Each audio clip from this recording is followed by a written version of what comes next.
시청자 여러분 안녕하십니까? 한상재입니다. 오늘 2024년 6월 3일 월요일 한상재와 함께하는 인도네시아의 자연이 그리워 방송을 시작하겠습니다. 어제 우리나라는 북한이 또다시 그 오물 똥풍선을 보냈다고 해서 하루 종일 기분이 꿀꿀했습니다. 근데 정말 경상북도 상주까지 날아왔다고 메시지가 오는 걸 보니까 이거 정말 전국적으로 난리가 났구나 하는 생각이 듭니다. 북한 애들이 그 오물만 보낸 건 아니고요. 서해 지방의 그 전파 교란까지 해서 어선들이 여기가 NLL이 남쪽인지 북쪽인지 분간을 못하고 날린 모양이에요. 이 정도면은 일단 전쟁 초기라고 간주해야 될 것 아닌가 하는 그런 생각이 듭니다. 그렇다고 짖는 개를 피해 달아나면요. 그 개는 그 달아나는 사람을 얕보고요. 달려와서 물게 되죠. 이런 때는 그 박정희 전 대통령의 말씀처럼요.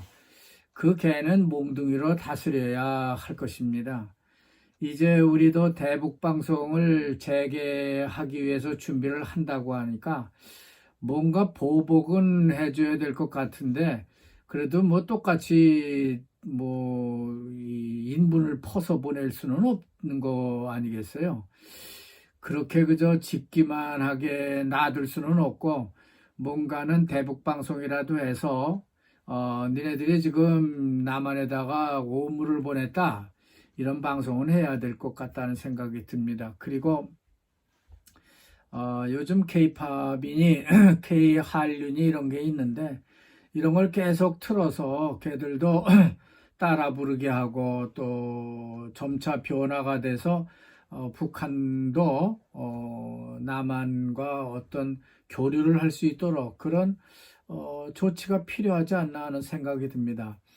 제가 군대에 있을 때 잠시 정훈장교를 하면서 느낀 건데 북한에 있는 군인들을 좀 더 재미있는 걸로 고무적인 거 말고 재미있는 방송을 해서 걔들이 이거 이 시간 되면은 꼭 그걸 들어야 되겠다. 이런 방송을 하는 것이 심리전에 가장 중요하지 않겠나 하는 생각이 듭니다. 하지만 그 정치권은요. 귀신을 잡자는 것인지 무서우니까 특검을 해서 이러쿵저러쿵 요지경을 헤매고 있습니다. 이런 점에서 저는 해병대라는 것은 국민의 안전을 위한 군대가 돼야지 정치권을 위한 군대가 돼서는 안 된다는 생각을 하고 있습니다. 미국의 해병대 구호가 A few good men이라고 해서 소수 정예다 이런 거죠. 우리나라도 해병대는요. 소수 정예 부대 이미지를 죽이지 않고 그들이 그걸 지켜나갔으면 하는 생각이 듭니다. 군대는 장교든 하사관이든 간에 사병이든 또 누구든 서로 안전에 대한 주의를 게을리해선 안 되는 집단이라고 생각됩니다. 그래야만 목숨을 유지할 수 있죠. 항상 상대편과 싸워야 되니까요. 그럼에도 불구하고 그 해병대 그 부대 동료들은요. 왜 그런지 아무 말도 하지 않고 있다는 것이 이해가 안 됩니다. 왜냐하면 그 사건은 군 부대원 모두가 책임질 사건이지 어느 한 사람의 그 책임질 사건은 아니기 때문입니다. 민간 지원이라 하더라도요. 그것도 하나의 군 작전이고요. 또 그리고 그 부대의 동료들이 다 같이 노력을 했어야 되는 건데 그거를 통감해야지 누구한테 책임을 미루는 이런 군대가 있어서는 안 된다는 생각이 들어요. 이것이 지금 우리나라의 특검 요지경이 아닌가 생각이 듭니다. 그런가 하면 자카르타는 지난 1일 CBMC 인도네시아가 주최하는 한인교회 대항 탁구대회가 직스 강당에서 열렸습니다. 이 탁구대회는 한인교회들의 소통을 위해서 1년에 한 번 실시하는 그런 그 소통의 장인데요. CBMC라고 하는 기독교 실업인회가 주도를 하고 있습니다. 그리고 서울대학교 인도네시아 동문 골프대회가 며칠 전에 에메랄드에서 있었는데요. 제가 거기에 참석을 한다 그러고 못해서 대단히 미안합니다. 제게는 두 모임 다 참석하고 싶은 자리인데 제가 마침 아직 서울에 있기 때문에 참석을 못해서 상당히 아쉽습니다. 가끔 제가 인도네시아 바사를 이렇게 말을 하고 그러면 제가 무슨 외국어 대학을 나온 사람처럼 사람들이 생각을 하고 물어보는 경우가 있는데 저는 외대는 나오지 않았고요. 서울대학교 농과대학을 다녔습니다. 근데 일찌감치 인도네시아에서 뭐 바사를 배우다 보니까 저는 그 카리만탄의 사투리부터 자바, 서부자와 사투리 뭐 이런 것들을 한데 섞어서 뭐가 이게 정식 바사인지 뭐 이런 것도 모르고 있다가 최근에 이제 그런 것을 가만히 생각해 보니까 제가 접두사니 전미사니 하는 거를 제 마음대로 막 갖다 붙여도 이게 맞더라고요. 이렇게 된 데는 벌써 제가 45년이 넘었기 때문에 그런 것 같습니다. 자, 그건 그렇고요. 이제 자카르타로 가보겠습니다. 지난 1일은 그 판차실라 메모리얼 데이라고 해서 인도네시아는 공휴일로 쉬는 날이었죠. 따라서 일요일 판 뉴스는요, 판차실라 기념 행사가 열리고 있는 엔티테 지방의 현장을 보도하고 있습니다. 이게 원래 자카르타에서 해야 되는데요. 지방이 오히려 더 앞서고 있다는 그런 뉴스가 전해지고 있습니다. 조코위 대통령도 기념 메시지를 내고 있는데요. 그저 판차실라가 인도네시아 민족의 나아갈 길을 제시하는 하나의 이념으로 간직해야 된다는 그런 말로 전하고 있습니다. 사실 조코위 대통령은 메가와티 전 대통령의 강권에 의해서 판차실라를 국가 이념으로 받아들인 측면이 많다고 할 수 있습니다. 메가와티야 자기 부친이 만든 그렇게 내세웠던 이념이니까 다시 판차실라를 살려서 자기의 정치적 이득을 취해보려고 기념일로 혹은 그 공휴일로 지정하기까지 한 것으로 생각되는데 조코위 대통령이야 뭐 정치적으로 아무것도 없는 게 사실이죠. 그러나 조코위 대통령은 여전히 판차실라를 인정을 하고 있고요. 국가 이념으로 인정을 하고 있습니다. 뭐 아직도 메가와티와 빼당 그리고 조코위 대통령은 아직도 헤어진 상태는 아니기 때문에 그렇다고 볼 수 있어요. 그래서 전국에 판차실라 교육 훈련소까지 만들어가면서 수카르노 초대 대통령 정신을 되살리고는 있습니다. 하지만 최근 그 정신을 벗어나는 정치적 행보를 조코위 대통령이 하고 있어서 조코위 대통령과 메가와티 전 대통령의 관계가 상당히 주목받고 있습니다. 어느 누구든 그걸 깨려고 먼저 깨는 사람이 지는 거죠. 그러니까 깰 생각을 하지 않고 있다 이런 생각이 듭니다. 하여간 인도네시아 신문은 조코위 대통령의 둘째 아들 그러니까 개성 빵아랩이 잘 팔리고 있다는 기사가 나오고 있습니다. 상당히 장사가 잘 된다는 거죠. 왜냐하면 그 아들을 지방선거에 끌어당겨서 자기의 그 정치적 목적을 달성하려는 그 파티가 많기 때문에 그런 말들이 곳곳에서 나오기 때문에 그런 겁니다. 그러니까 장사가 잘 된다고 신문이 말하고 있는 거죠. 특히 그 빵아랩은요, 대폭시장 선거에 나가볼 생각이 큰 것 같습니다. 대폭시는요, 참 야당 도시입니다. 지금 거기는 그 PKS 당이 항상 그 이기는 지역인데, 이번에 그 빵아랩이 나가게 되면 그 PSE 당이 개성이 당 총재죠. 그러니까 거기에 신당으로 나가서 이겨보겠다는 그런 도전을 하고 있는 것 같습니다. 어쨌든 아버지의 후광을 입고 나간다고 하는 것은 판차실라 정신에는 위배되는 거죠. 그거를 까맣게 잊어먹고 이런 생각을 하는 것 같습니다. 하여간 조코위 대통령은요, 큰아들과 사위까지 정치권에 밀어놓고 또 이번에는 둘째 아들까지 정치권으로 내보내려고 하는데 성공했다고 할 수 있습니다.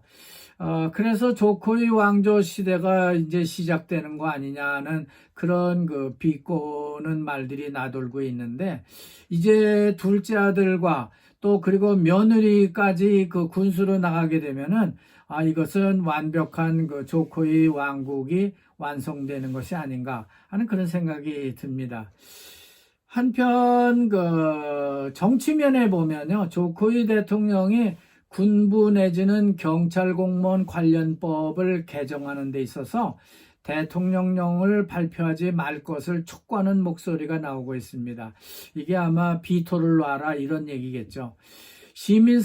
여러 시민사회 단체들이요, 기자회견을 통해서 군부와 경찰법 개정안에 안보 측면부터 인도네시아의 민주주의를 저해하는 그런 위험한 요소가 많이 발견되고 있기 때문에 대통령께서 그것을 거부하라고 하는 것이죠.